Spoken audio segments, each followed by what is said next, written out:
Media के सभी साथियों का बड़ा शुक्रिया, इतने शॉर्ट नोटिस पे आप सभी यहाँ पर आए हैं। आज की जो प्रेस ब्रीफिंग है इसके बारे में मैं बताना चाहूँगा कि पिछले कुछ दिनों में जम्मू ज़िले में नॉर्थ और साउथ जोन में कुछ स्नैचिंग के इंसिडेंट्स हुए थे, चेन स्नैचिंग के इंसिडेंट्स हुए थे, जिसमें हमने 4 स्नैचर्स को पकड़ा है और ऑलमोस्ट जितने भी स्नैचिंग के इंसिडेंट जम्मू में अभी तक अनरिजॉल्व थे वो रिजॉल्व हो चुके हैं। जम्मू साउथ से शुरुआत करते हैं। 26, 27 और 28 सितंबर को साउथ जोन में 6 चेन स्नैचिंग के इंसिडेंट्स हुए, जिसमें कि सैनी कॉलोनी, ग्रेटर कैलाश, सतवारी, त्रिकुटा नगर, गंग्याल। 3 दिनों में 6 इंसिडेंट्स हुए और थोड़ा सा अनयूजुअल सा पैटर्न हमें लगा, फ्रीक्वेंसी भी अनयूजुअल सी लगी। स्पेशल टीम्स गठित की गई, सीवीज़ में टीम्स को डिप्लॉय किया गया, सीसीटीवीज़ हमने एनालाइज़ किए और हमारे पास कुछ इमेजेस सामने आई जो स्नैचर्स की थी और जिस मोटरसाइकिल पे ये सवार होते थे स्नैचिंग के दौरान उसकी थी। कल सुबह 28 सितंबर को हमारी एक टीम जो कि छन्नी हिम्मत में थी, उन्होंने इन स्नैचर्स को स्पॉट किया, इनका पीछा करना शुरू किया और पूरे सिस्टम को अलर्ट किया गया। जब ये स्नैचर्स त्रिकुटा नगर पहुंचे, इनको ये इल्म नहीं था कि इनके पीछे सीवीज़ में हमारी टीम लगी है और सभी तरफ से इन्हें घेर लिया गया है। वहाँ पे इन्होंने एक लेडी की चेन स्नैच की और उसके कुछ दूर ही हमारी जो टीम्स थी उसके बाद इनको पकड़ लिया गया। जब पुलिस स्टेशन त्रिकुटा नगर इन्हें लेके आए तो इनके नामों के बारे में पता लगा, ये कहाँ के रहने वाले हैं। इन दोनों के नाम धर्मेंद्र कुमार और राम सेवक, शामली यूपी के ये लोग रहने वाले हैं। और जो इन्होंने त्रिकुटा नगर में स्नैचिंग की थी वो चेन हमने मौके पे जब्त की, अपने पोजीशन में ली, उसको कस्टडी में लिया।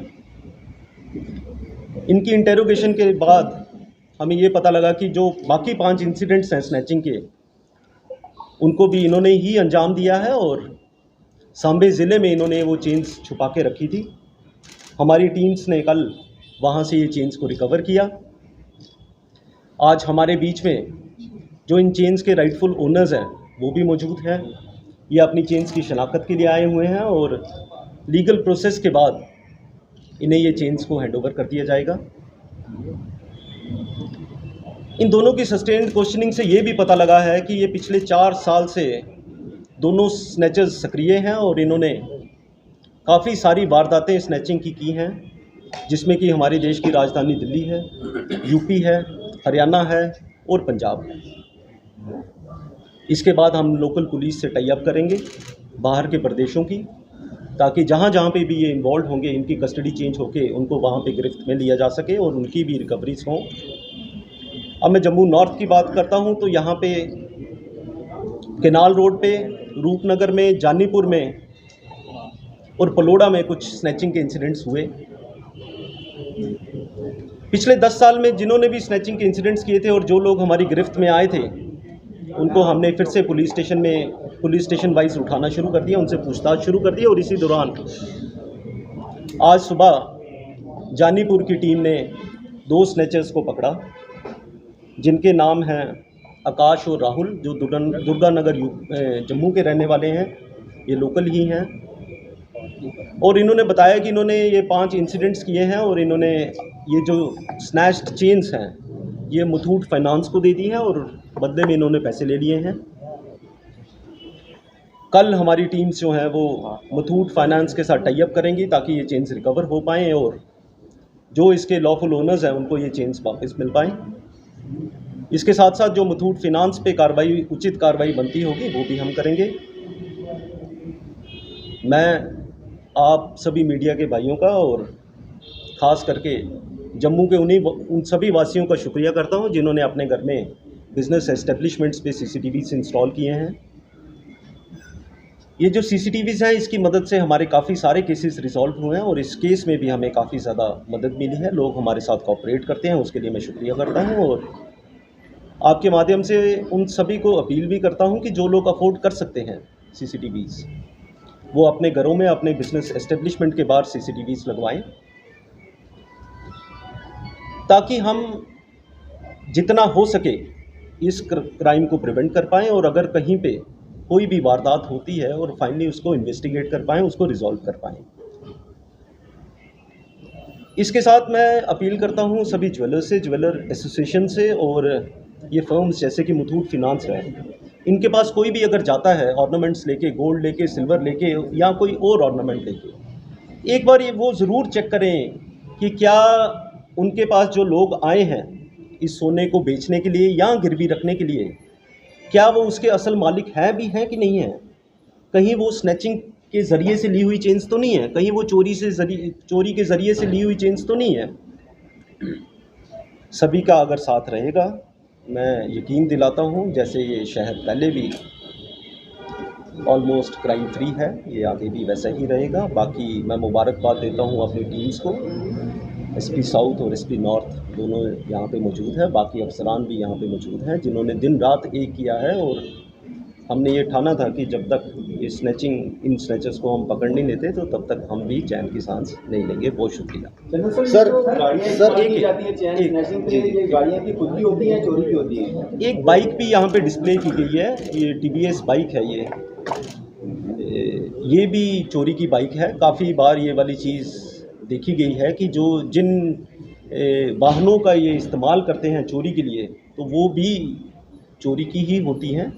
काफ़ी सारे केसेस में नहीं भी होती हैं, तो इसे जनरलाइज करना मुश्किल है, मगर कुछ केसेस में ये चीज़ सामने आई है। सर, जिस तरह आपने मुथूट फाइनेंस, सर कुल कितने लोगों को अरेस्ट किया गया है और कितने केसेस टोटल छोड़ दिए?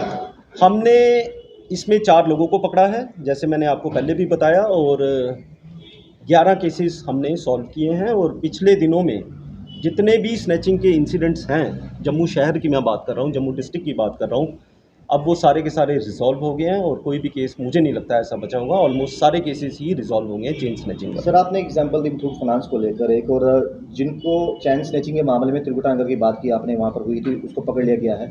एक तो मुथूट फाइनेंस का आ गया, क्या बाकी चोर जो पकड़े हैं उनसे बरामद किया गया है ये तमाम सामान, या उन्होंने भी कोई हथकंडे अपनाए थे, किसी को बेचा जाए या फिर किसी और के गिरवी रख के पैसे लिए जाए? जैसे मैंने बताया कि जो बाकी 5 चेन्स थी जो हमने सांबा से रिकवर की है, ये इनका प्लान यही था कि इसके बाद ये दिल्ली जाएंगे और दिल्ली में जाके ये चेन्स को बेच देंगे और वहाँ से फिर उसके बदले में पैसा ले लेंगे। जहाँ पे भी कोई ऐसा इंसिडेंस आता है, तो जो कनाइवेंस में लोग होते हैं जिनको ये चेन्स बेची गई हैं, स्टोलन प्रॉपर्टी के मसले में उनको भी, उनके ऊपर भी उचित कार्रवाई हमेशा ही की जाती है। सर, ये चारों चोर जो हैं वो बाहरी राज्यों के या लोकल?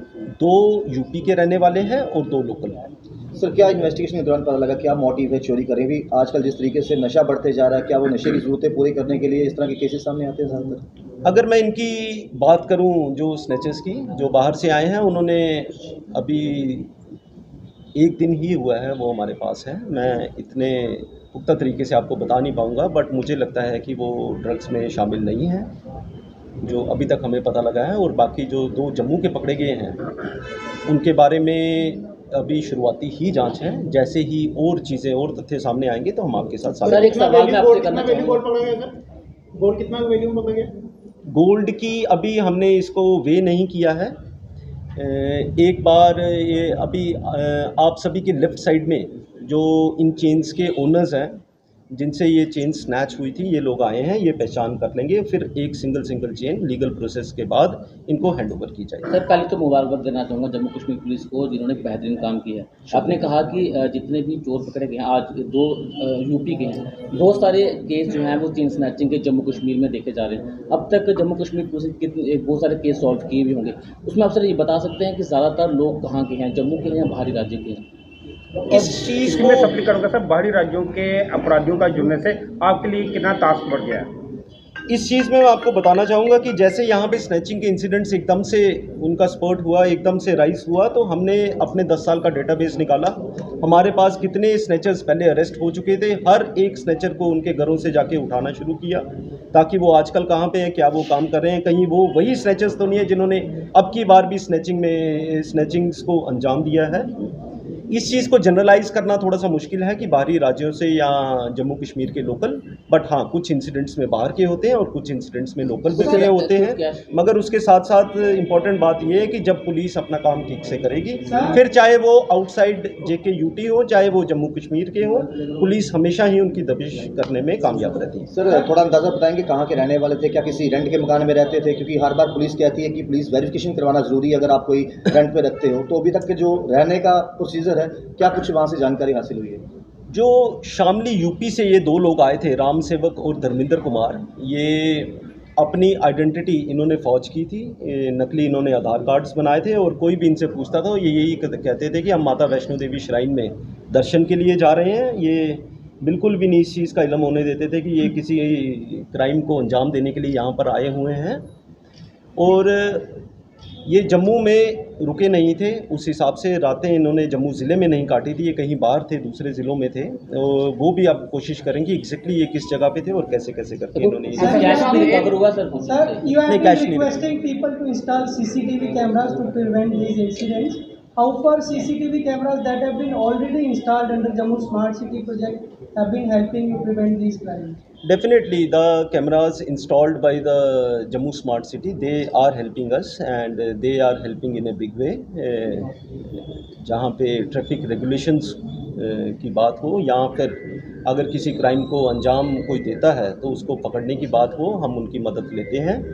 और हाई रेजोल्यूशन वो कैमरास हैं, काफ़ी जगह पे जम्मू डिस्ट्रिक्ट में वो इंस्टॉल किए गए हैं। उनकी मदद हमेशा ही हमारे साथ होती है ताकि हम किसी तरीके से क्राइम को प्रिवेंट कर सकें, इस क्राइम को कंट्रोल कर पाएँ।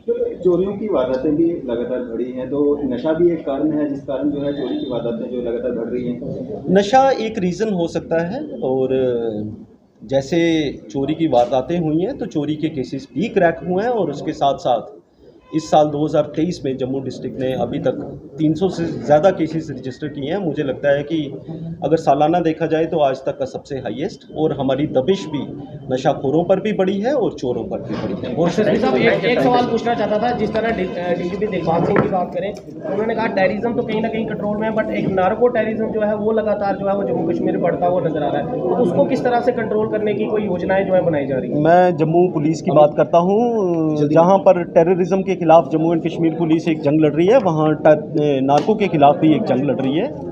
और बहुत सारे केसेस में आपने कामयाबी हमारी देखी भी है और ऐसे ही हम आगे भी काम करते पाएंगे ताकि नार्को टेररिज्म पर कंट्रोल कर पाए।